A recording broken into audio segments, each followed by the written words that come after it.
remembering your first love, returning to God from your falling away. The encouragement of the Holy Spirit. Some of God's chosen people were once on fire in the beginning of their faith, full of confidence. At that time, they longed for the truth, pursued the teachings of the Bible, could quiet their hearts in me, draw near to me, and listen to my instructions. But they did not realize that they were slowly slipping away on the path of salvation. Some believers, after receiving the baptism of salvation, treated baptism as a goal already reached, and then began focusing on their earthly careers. They obtained houses and properties, poured their thoughts into earning money, and spent their time on the things of this world.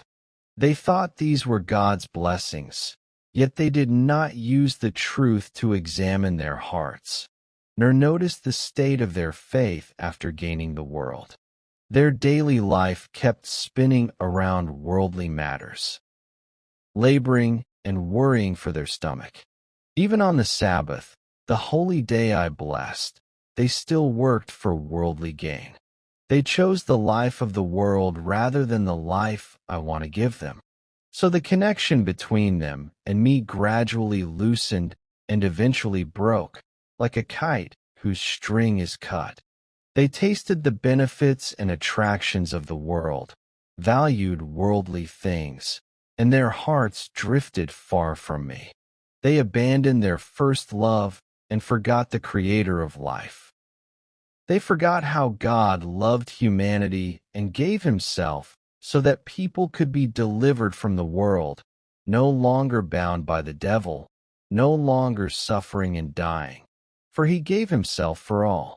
In the beginning of faith, the path they should walk was the path of sanctification, building up their spiritual life, bearing the fruit of the Holy Spirit, growing in spiritual maturity, walking with the Lord, and keeping holiness. But they turned away from this path of sanctification. Their hearts were dragged by their own desires. They forgot God's commandments and teachings, and were tempted by the devil. Just like when the serpent said to the woman in the beginning, "Did God really say you must not eat from any tree in the garden, and you will not certainly die?" The devil uses evil cleverness to seize human weakness, speaks in ways that sound almost right, and tempts the heart.